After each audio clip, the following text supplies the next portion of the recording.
Hello, everybody. My name is Miloš Krajšnik, and welcome to Canuck News. Today is Wednesday, November 12th. I'm going to be covering a number of topics today. Obviously, the Carney government is kind of elaborating on their plan to fast track a number of major infrastructure projects, specifically around minerals, which I find very interesting in today's, let's say, mineral landscape, natural resource landscape. The next article is regarding Remembrance Day. I think it's very important that we remember our fallen, our vets that have put their lives on the line for this great nation of ours and the way we live our lives. And actually, to cover on a couple stories on how they're actually being treated. Also, this week, Canada is hosting the G7. I want to go through that. What they plan on talking about, who's invited, and the last story is a Durham Police Department scandal. It's a CBC article, but it ties into a much wider story regarding mental health issues amongst the police force. Right. So let's dig in. So Mark Carney to add mining and energy projects to fast track the list, sources say. So Prime Minister Mark Carney is expected to add at least 4 mining and energy developments to his government's major projects list on Thursday, 2 sources told the Globe and Mail. The sources said that the new additions will include the Xi liquefied natural gas projects in British Columbia, Ontario's Crawford Nickel project, New Brunswick's Sisson Mine, and a hydroelectric project in Iqaluit. The sources added that the list was subject to change. The Globe is not identifying the sources because they're not authorized to disclose those details publicly. Mr. Carney has said that next round of projects to be taken on by Major Projects Office will be revealed on Thursday in Prince Rupert. So that's coming up. The office was created by Bill C5 legislation. We talked about that in the last episode.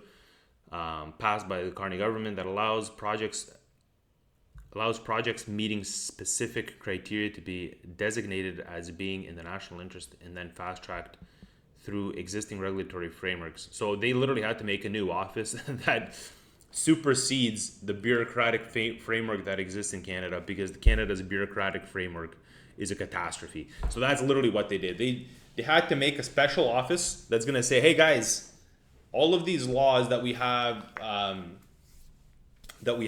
that are supposed to be giving us a framework for how we're going to get construction permits and all these things, none of that matters anymore, because we've made this new office, and that office is designated to fast track projects that we designate as of national interest. Why not just make better laws and allow construction works to happen in general? Why wouldn't you just do this? But whatever, we have what we have. The first 5 major projects announced in September included an expansion of the LNG Canada export terminal in British Columbia. So it's an expansion of the port in Montreal to support for small modular nuclear reactors in Ontario and 2 mines in Saskatchewan, BC.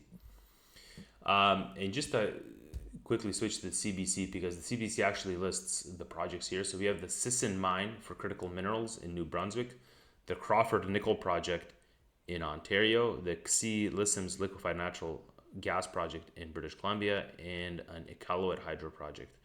Also the Nouveau Monde graphite phase 2 project in Quebec. So this is quite interesting. So 4 of these projects are mineral. 4 of them are mineral, and 2 of them are energy projects. So one is liquefied natural gas, the other one's hydroelectric. So more on the electricity side. These other ones are mineral projects. Why this is interesting, why I found this interesting, is for a number of reasons. So mainly, the Sisson mine. So these critical minerals that are going to be pulled out of the Sisson mine, I believe. No, this is the graphite. This is the nickel. So in Sisson, the Sisson mine in New Brunswick is going to be mining for tungsten and molybdenum. And so both of these materials are used to strengthen steel alloys, right? It's supposed to increase the melting point for steel. And so this is actually used in various different applications. It can be used in automotive, it can be used in construction and oil and gas pipelines, aerospace parts. You can also use them for solar panels, chemical catalysts, kind of lubricants. But you can also use them for military grade hardware stuff, right? Which is very interesting, I find.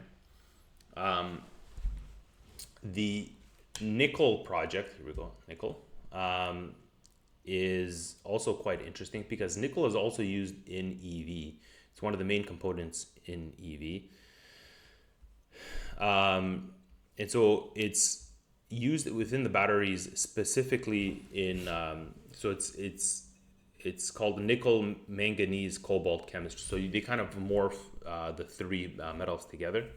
And that's used as a conductor for high density batteries and EV batteries. It's also used in stainless steel and alloy production. So there's always this dual you'll see across all of these minerals. It's like a dual function, EV plus helping dense alloys for metals like stainless steel and alloy production, right? So cobalt, again, it's actually in the thing. So cobalt is also going to be produced on one of these sites or extracted. So you can see with electric vehicle industry gaining momentum, the role of cobalt in EV batteries has come under intense scrutiny and spurred innovation. So what it does is the advantages of cobalt in EV batteries: enhanced energy density, stability and longevity, voltage stability, fast charging. Cobalt is not an environmentally friendly mineral to be extracting though. So, and what we have here is graphite. So graphite is the last one. So that's in Quebec. So graphite has multiple applications, particularly in refractories where it is used in steel making. However, future demand for graphite is likely to be driven by electric vehicle manufacturers as the material is a key component of lithium-ion batteries. China is the largest graphite producer, accounting for about 78% of total graphite production in 2024, up from 65% in 2022. Okay, so what I think is going on here, Mark Carney made a lot of trips to the US recently. I'm sure that him and Trump had certain words that were said to each other, that were spoken. My cup is cracked. And I think that the U.S. dependency on these rare earths for these EV batteries and all of that being tied so heavily to China, the U.S. is looking to diversify away from it, and I think the screws were put on Canadians, or at least Mark Carney, to enable the U.S. to at least buy from Canada if we have these minerals, right? I really think that's what's going on, and that's why we have this big shift in these major projects. I think it's key. I think it's a key issue, and as you can see here, critical minerals electrification key to strategy. So the three of the new projects: the Sisson mine in New Brunswick, the Nouveau Monde graphite mine, and the Crawford nickel in Ontario, focus on critical minerals.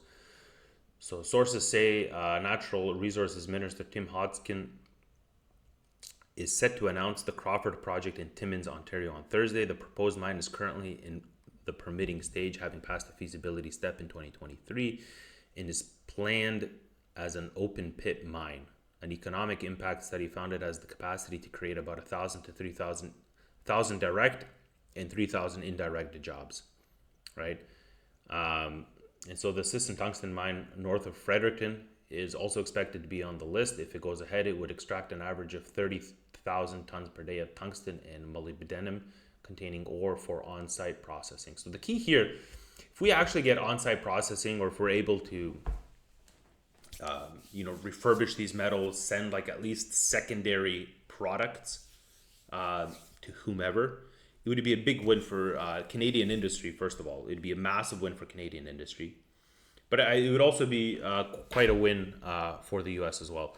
And one thing that people really don't I think people have a misinterpretation of what manufacturing in the modern era kind of looks like. Manufacturing today is very automated. There's a whole bunch of robots. Like most humans, like even in China, these intense manufacturing facilities for these heavy industries like the car industry or whatever, it's all automated. There's a lot of robots behind it. Like humans are there to make sure that the robots are actually functioning, full steam ahead. There's not that much actual human impact behind it. So manufacturing is such a key thing. And if we can get our feet wet in manufacturing again, Canada would start steamrolling. It could really be a major manufacturing hub for what we call the collective West, right? Anyways, moving forward. But before I move on, what do you guys think about the direction that the Carney government's taking? Do you think he's been pressured into this? Or do you think that the Liberal government all of a sudden developed enough strategic thinking to think of this themselves? I'm going to move on to Remembrance Day. Great picture of our soldiers.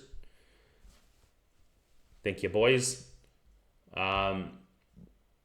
So this is what Remembrance Day should really be about. It's freedoms only as strong as Canadians will to uphold them. So your freedom is tied to your will, the strength of your will to actually uphold that same freedom.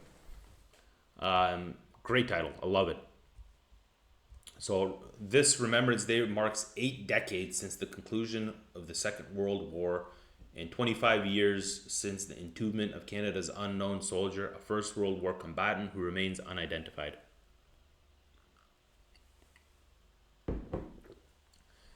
The Tomb of the Unknown Soldier in Ottawa honors the more than 118,000 Canadians who sacrificed their lives in service to their country. Veterans Affairs Canada estimates that as of this year, there are just 3,700 surviving Canadian veterans of the Second World War, 667 women, and 3,024 men. I love this because this is exactly what it is. How strong your will is to protect your freedoms, that's how free you'll be. And this is all it is.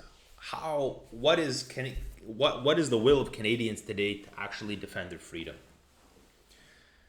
I'm not quite sure. I think Canada as a nation, as a country, has been fighting. Maybe not fighting. Fighting is a bad word, but it has been going through these valleys and troughs, right? Of what it means to be Canadian, right?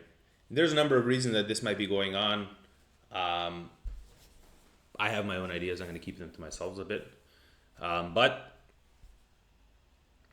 what it means to be Canadian and the way you define being Canadian and the values that go behind that is going to be your will to want to fight for that at one point.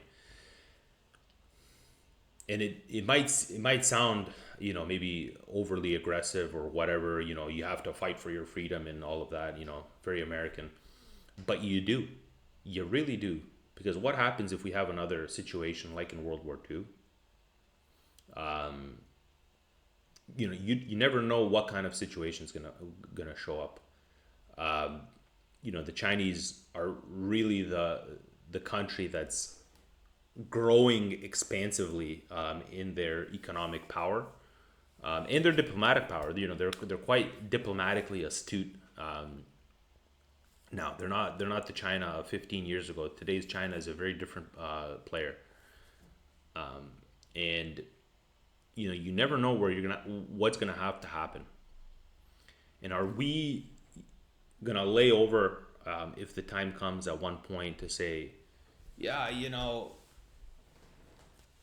these guys are doing all of this. Do we go and fight? Do we go and fight for what we believe in, or are we just gonna roll over and say, screw it, guys, let the Chinese take over and let's move forward?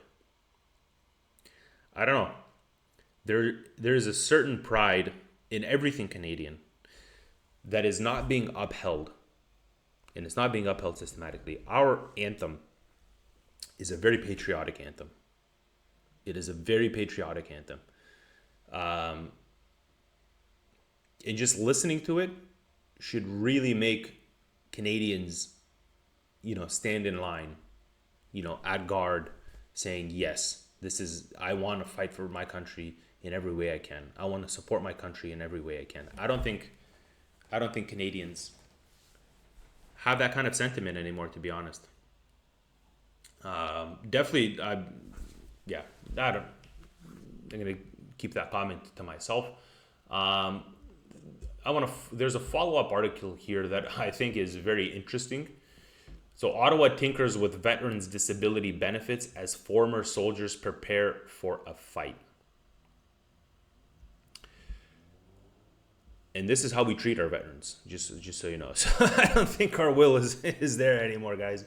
So the new federal budget, if it passes, will change the way disability benefits are calculated. And that has the country's military veterans worried that they'll face a less generous system in the future.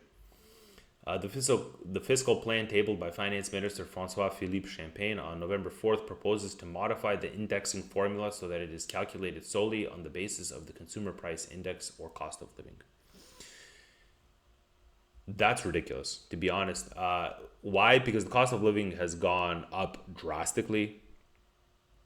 And if you're, let's say, even in some kind of economic model, if you feel that you might even be overpaying a veteran, how many actual disabled veterans do we have on payroll getting benefits? Honestly. There's there might be, let's Google it. How many disabled veterans are there in Canada? In 2022, nearly half of all Canadian veterans, or 46%, had at least one disability. Is there a number?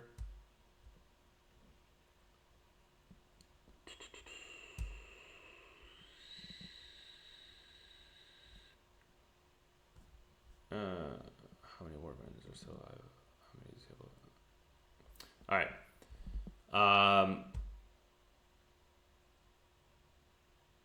Let's see if we can get this Statistique Canada opening up.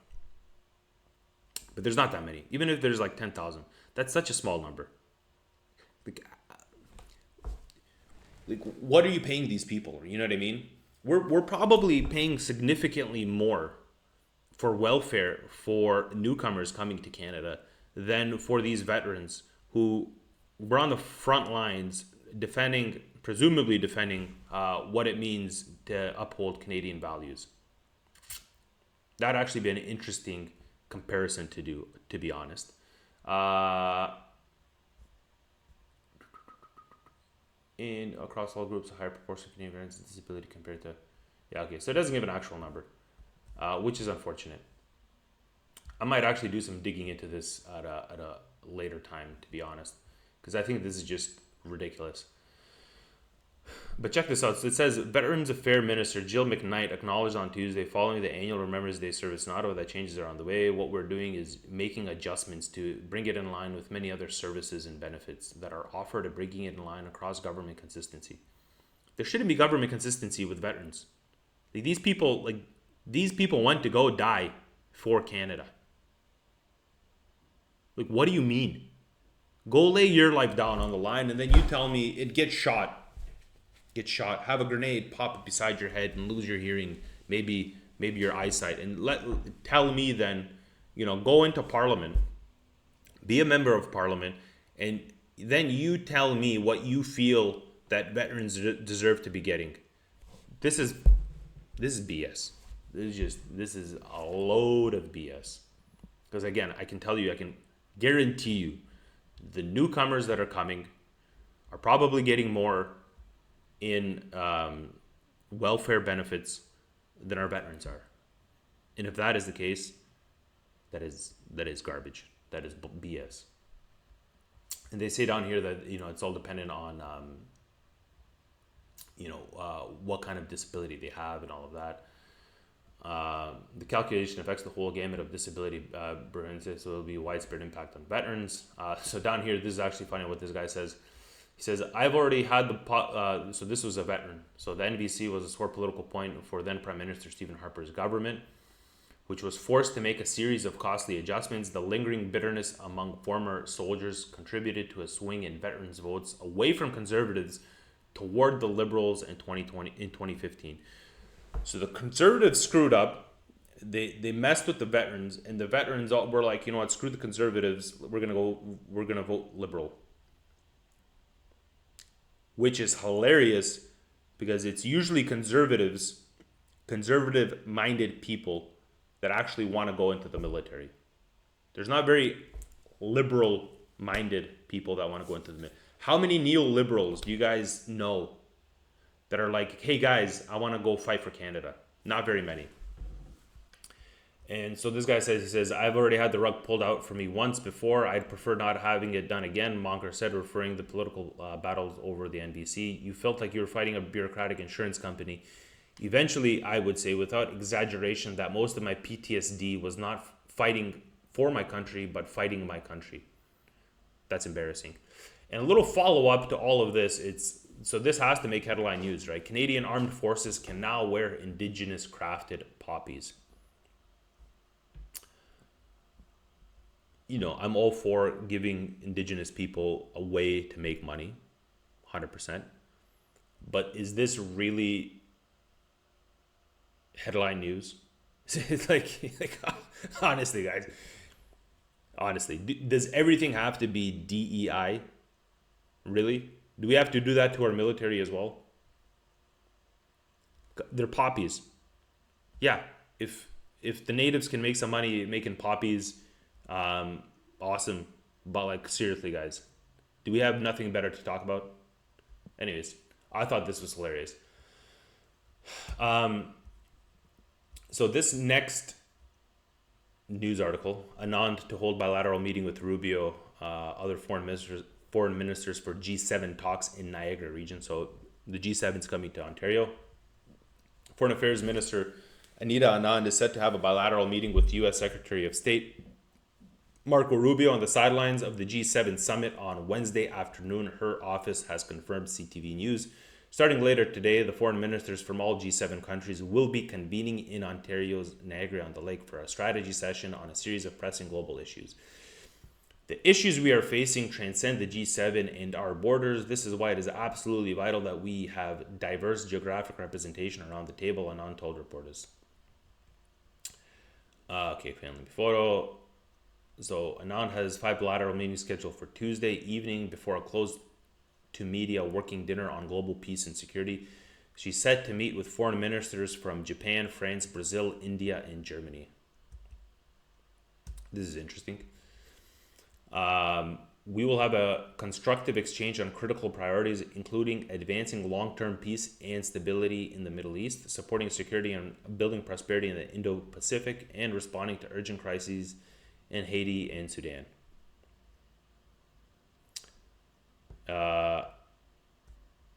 And so other countries taking part in talks. Canada has also invited ministers for several other outreach as global affairs officials describe them, opening participation to Ukrainian, Mexican, Australian, Brazilian, Indian, Saudi Arabian, South Korean, and South African. So South Africa,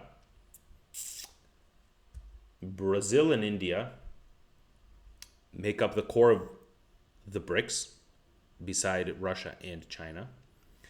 Saudi Arabia has joined the BRICS, or they've applied to join the BRICS. Ukraine, I mean, they're still just trying to like promote Ukraine as much as possible for, you know, whatever reason. And I have nothing against, you know, Ukraine and Ukrainians, you know, and I have no real sympathies, you know, towards the Russians. But the real key to whatever they're trying to pull off here is just to destabilize Russia more, right? They want to balkanize the country. And the saddest thing is they're doing it on the backs of Ukrainians. There are millions of Ukrainians that have died, tens of millions that have been displaced. This is a travesty. This is a humanitarian catastrophe the size of like one of the world wars, honestly. But I want to actually listen and comment with you guys on what Buddy here says. He's the director of the G7 research group. He's Professor John Curtin. Let's hear it. With me now is the director of the G7 research group, John Curtin. Welcome, John. What can we expect for tomorrow's meeting, and how crucial are these talks? Oh, they're very important. This is really the culmination of Canada's presidency of the G7 this entire year. The foreign ministers are the most important ministers in the whole entourage.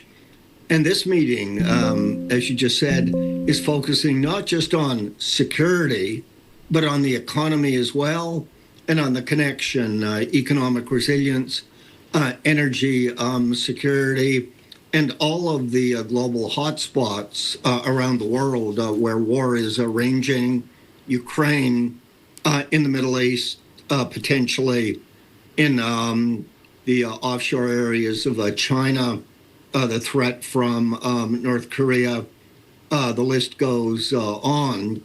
And everybody, I think, knows the G7 needs to put much more pressure collectively on Vladimir Putin. This is what I mean.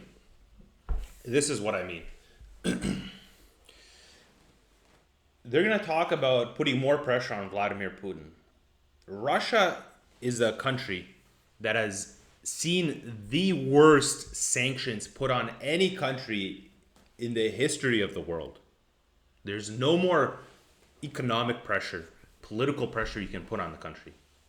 Their economy is growing despite all of these sanctions, despite all of these pressures. Not only is their economy growing, they're actually winning the war. That's why they're not agreeing to ceasefires. Why would you agree to a ceasefire if you're winning? No one does that. That's logical. You don't say, hey guys, let's stop killing each other if you know that your goals haven't been met for the conflict and you're winning. Why would you stop? You might as well just keep going, right? There's nothing that the other side is actually offering you to want, like, to incentivize you to want to stop. That's a big key thing, and this is clearly something that, you know, this professor doesn't realize. Professor John Mearsheimer does, you know, in the U.S. Professor Jeffrey Sachs does as well, also from the U.S. Colonel McGregor does. Douglas McGregor, he also understands this. You know, if you listen to them, they'll give you a very clear picture of, you know, the rationale behind why this is all continuing, why Vladimir Putin is continuing. All of these stories, these are like those typical mass media stories. We got to put pressure on Putin. We got to give more weapons and money to Ukraine. But meanwhile, check this out. Ukrainian corruption scandal. So this is a new one, just so you guys know. It's a new modern. Okay, here we go. This is the Guardian. So Ukraine suspends justice minister amid energy corruption scandal. So this is just a new set of corruption scandals that have happened with Ukraine. They've systematically been robbing the West of all of the funds that they've been giving them. Why? Because they're corrupt. They don't care, right? They're reselling weapons. They were reselling Stingers to like the Mexican cartel. Really? Really, guys? Really? Yeah. Okay. So this is all a bunch of... This is just ridiculous. There's probably a way of ending the war in Ukraine. Probably the easiest way is just like suspending the funding and telling Zelensky to, hit the road, Jack, and don't you come back no more. To have him finally do a decent deal to stop the slaughter in Ukraine, and of course, to make his 20-point peace plan for the Middle East really work. So a lot to discuss. Do you expect anything concrete will come out of this? Oh, very much. I think we'll see a significant move forward on the toughest one of all, unleashing the $140 billion that's just sitting there over in Brussels, impounded, frozen Russian assets, so we could give that money to Ukraine, so the U.S. Congress and the rest of the G7 taxpayers wouldn't have to provide that much, which Ukraine needs all on their own. Another advance I think we'll see is further. Just want to touch on this point for you guys, just so you guys understand. I don't know if you guys know what happened, but when the conflict started, Brussels froze Russian assets that were parked in the EU, right? So every government kind of has foreign reserves in different territories so that it facilitates trade faster, right? So if Russia's trading with the EU, they already have foreign reserves in the EU in those banks, and the trading happens from there, and then the goods move to Russia, and that kind of cycle happens everywhere, right? It's a best practice. It's done all over the place, right? Brussels froze that money when the conflict started, right? And they've been threatening to give that money to Ukraine. They're threatening to take that money for themselves to repair their own economy at one point, right? So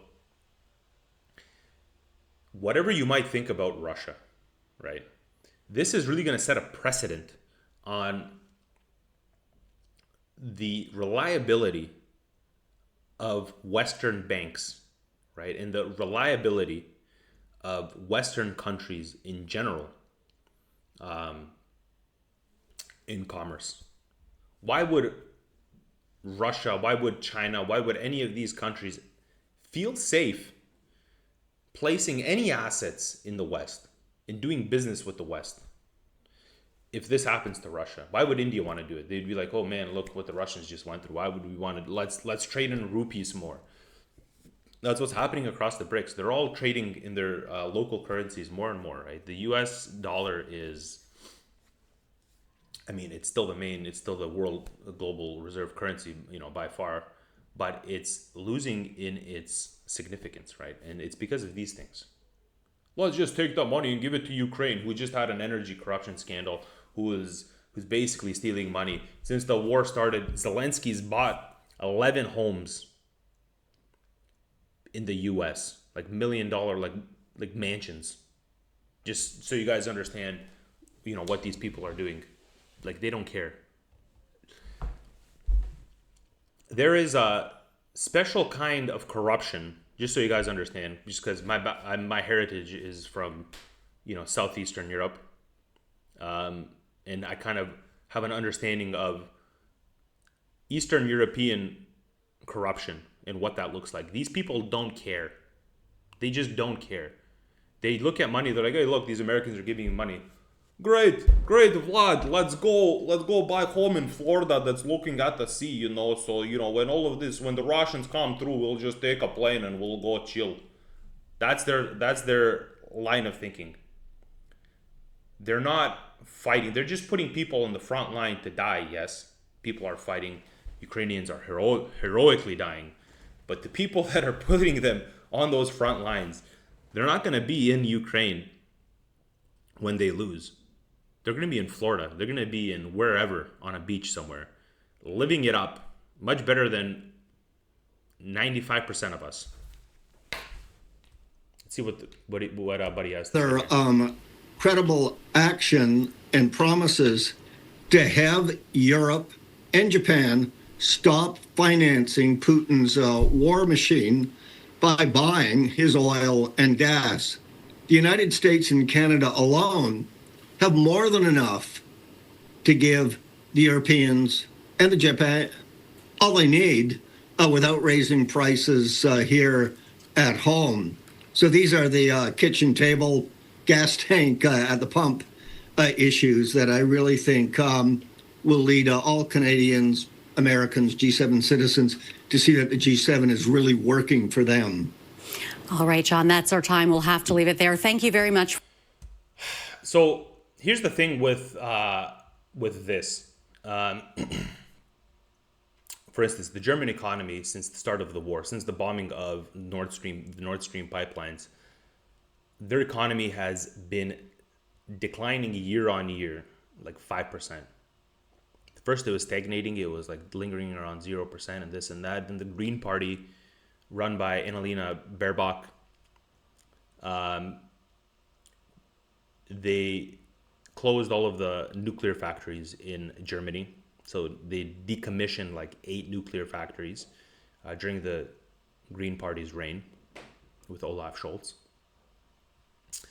And then because they didn't have enough actual electricity being produced in the country, they had to revert back to coal. So the Green Party had to open up coal factories because they closed the nuclear factories that don't emit any greenhouse gases. This is the logic that's going on in Europe, just so you guys know. Europeans aren't too bright these days.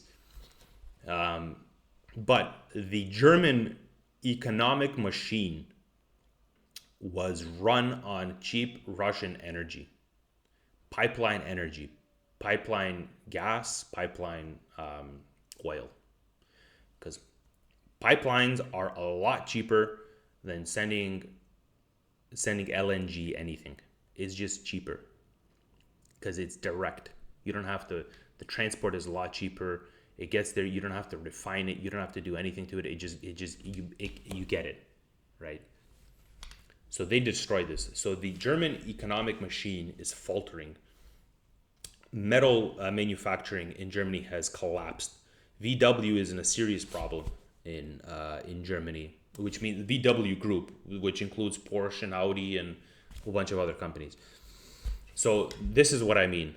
So yeah, we can provide them with the energy that they need, but the energy that we're going to provide them isn't going to give them a competitive advantage in the market, the likes that Russian energy did. And that's the problem. The problem is you need to be competitive. If you're not competitive, you don't have production. You don't have a manufacturing base, right? German energy prices, electricity prices have gone through the roof. They used to be some of the cheapest in Europe. Now they're one of the most expensive in Europe. Canadian energy prices are 3.5 times less, like household energy prices are 3.5 times less than German. Take that in. So just so you guys understand the nonsense that this person, Professor John Curtin, just talked about. Yeah. And what do you guys think about this? Obviously these are all my thoughts, but what do you guys think about this? I'd love to hear from you. I'm going to run through this one quickly because I think it's kind of self-evident that cops need to, it says Durham Regional Police Service ran a poisoned workplace years-long investigation finds. Basically, to sum up the article, there was basically the chief of staff. Here we go. I'll just read it. In Southern Ontario was a toxic workplace. Officials failed to adequately address harassment, and management aggressively fought officers seeking mental health support. The findings by investigators are included in Ontario Civilian Police Commission's report into the workplace culture, policies, and procedures of the DRPS and its board. The report and a summary of the document were obtained by CBC News through a Freedom of Information request. if someone's going through serious mental health issues, they need to be addressed. They need to be helped. What the article actually doesn't say is what actually happened, right? So there just might be somebody trying to play the system actively, they're trying to get benefits, to stay at home and not be on the field and all of that. I'm sure that stuff happens all the time because they're cops. The leniency, where we hold guns, we see violence all the time. I'm sure that a lot of people try and abuse that system to get their way. So the article actually doesn't tell you what happened, right? Just that there is like these workplace harassment issues that were going on. So I pulled up a couple of these research articles. So this is from the University of Regina. This is specifically for the RCMP though. But it says the new research reveals that mental health of serving RCMP members is getting worse. In a separate 2023 study, my team found that RCMP cadets start with better mental health and more resilience than general population. The evidence suggests then that the mental health challenges of serving members are a result of what they experience in their service, obviously. So RCMP members reported on average exposure to at least 13 of the 17 different types of potentially psychologically traumatic events, well beyond the two most people experience over the course of their lifetime. Examples include sudden death, a physical assault, and a serious transport accident. Guys, if you're going to list these three things as a reason for you to have PTSD, sudden violent death, you're a cop. I actually have the most understanding for the sudden violent death, to be honest, because that can be actually pretty messed up to witness. Physical assault. You're gonna go home crying because you got punched? Really? You're RCMP. Royal Canadian Mounted Police. You're gonna complain because you got punched or a serious transport accident. You literally take classes to learn how to run people off the road. This is what I mean. So is it people just complaining about their job and this and that? 13 of 17 different types of potentially psychological traumatic events. Come on. So this is from the Canadian Institute of Public Safety and Research Treatment. So it says research has shown that 34% of municipal or provincial police officers screen positive for at least one mental health disorder compared to 10% of the general population. Within this police group, women officers are more likely to experience symptoms. So exactly. So this is what I mean. Instead of just getting people to join, maybe there needs to be a better screening process. Some jobs aren't meant for everybody. Okay.